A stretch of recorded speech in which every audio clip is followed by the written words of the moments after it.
नमस्कार दर्शकों, स्वागत है आप सभी का हमारे बेहद खास कार्यक्रम सेहत और ज़िंदगी में। मैं हूं आपके साथ शैलजा त्यागी। दर्शकों, सेहत है तो ज़िंदगी यकीनन है। अगर आप लोग सेहतमंद नहीं होते हैं, अगर आपको कोई रोग हो जाता है तो आप कितने तकलीफ़ में अपना जीवन व्यतीत करते हैं। तो वो तकलीफ़ क्यों हो, आप लोग समझिए इस बात को बहुत ही गौर से दर्शकों, क्योंकि देखिए दवाई खाना सही है, लेकिन परमानेंट दवाई वही लगातार खाना जो आप फर्स्ट डे से खाते आ रहे थे। आपको लगता है कि मैं ठीक हो जाता हूँ तो चलिए फिर से ये दवाई खा लेता हूँ, फिर से अगर दोबारा से मुझे कोई रोग हो जाता है फिर से वो दवाई खा लेता हूँ। तो ऐसा करना क्यों है? आप लोग ये बात समझिए कि जब आप लोग लगातार किसी भी दवाई का सेवन करते हैं तो उसका साइड इफ़ेक्ट आपको हो सकता है। छोटा सा रोग एक बड़े रोग को दस्तक दे सकता है। और जब आप लोग दर्शकों ये समझ लेते हैं कि हमारे घर में ही जब मौजूद हैं वो बेहतरीन कीमती नुस्खे, वो बेहतरीन उपचार जो आप लोग बाहर ढूंढते हैं, यानी डॉक्टर्स के आप लोग चक्कर लगाते हैं, एक नहीं दो नहीं, ना जाने कितने डॉक्टर्स आप लोग बदलते रहते हैं कि किसी से तो हम ठीक हो ही जाएंगे, लेकिन निराशा आप लोगों को हाथ लगती है। तो क्यों आपको घर से बाहर जाना, क्यों आपको किसी और का परामर्श लेना, तमाम डॉक्टर्स आप लोगों को क्यों बदलने, जब आप खुद का ट्रीटमेंट खुद ही कर सकते हैं। बस आपको यही तो जानना है कि आपके घर में जो किचन है उसमें जो मौजूद मसाले हैं, जो नुस्खे हैं, वो कैसे बनाने हैं, कैसे उनका सेवन करना है, ये तमाम बातें आप लोग जानते हैं हमारे साथ जुड़ के। कार्यक्रम दर्शकों लाइव है, लाइव अपना कीमती वक्त निकाल के हकीम साहब आप सभी के साथ जुड़े हुए हैं। अगर आप उनसे बात करना चाहते हैं, रोग संबंधी कोई भी सवाल करना चाहते हैं तो फ़ोन उठाइए, नंबर्स पे कॉल कीजिए जो आपके सामने आपकी टीवी स्क्रीन पे हैं। तो चलिए अब कार्यक्रम के यहाँ पे शुरुआत करेंगे और मिलकर स्वागत करेंगे अपने बेहद खास मेहमान का। जी हाँ, मैं बात कर रही हूँ अतिया हर्ब्स के फाउंडर, प्रमोटर, रिसर्चर और हिंदुस्तान के सबसे काबिल, कामयाब और व्यस्त हकीमों में से एक हकीम सुलेमान खान साहब की। आइए मिलकर उनका स्वागत करते हैं। स्वागत है हकीम साहब आपका। बहुत धन्यवाद। हकीम साहब, बात करना चाहूँगी पैरों के दर्द को लेके, क्योंकि मैं अक्सर ही आपसे ये सवाल करती हूँ कि पैरों की दर्द की जो तकलीफ़ होती है वो कैसे ठीक हो सकती है। लेकिन एक पैरों की दर्द होता है और एक गठिया होता है। तो ये जो दर्द की शुरुआत है तो क्या यही गठिया में परिवर्तित हो जाती है, और क्या गठिया सबसे ज़्यादा पेनफुल होती है?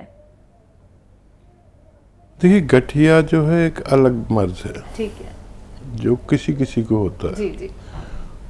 और वो हमारे जिस्म का एक निज़ाम है, एक सिस्टम है, जो सिस्टम हमारे जिस्म की हिफाजत के लिए बनाया गया है। किसी वजह से वो सिस्टम हमें नुकसान पहुंचाने वाला बन जाता है, जिसे आर पॉजिटिव कहते हैं। और उसमें काफ़ी शदीद परेशानी है। धीरे धीरे सारे हाथ पैर जकड़ते चले जाते हैं, उंगलियां टेढ़ी होती चली जाती हैं, घुटने जाम होते चले जाते हैं, और वो हर जोड़ पर हमला करता है। तो उसे गठिया कहते हैं आसान ज़बान में। लेकिन ये पैरों में दर्द किसी के हो गया तो इसे गठिया नहीं कहते। और कोई भी दर्द ऐसा नहीं है जिसका इलाज ना हो सके अगर वक्त पे किया जाए।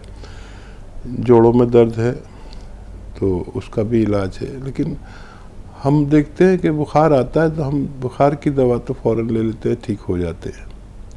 और कोई बीमारी होती है, लेकिन गठिया रोग, क्योंकि इसका इलाज यूनानी में है, तो एलोपैथिक इलाज के साथ 6-7 महीने यूनानी इलाज करना चाहिए गठिया का। बाकी आम जो दर्द हैं वो तो तकरीबन 70 किस्म के दर्द होते हैं, वो सब आसानी से ठीक होते हैं।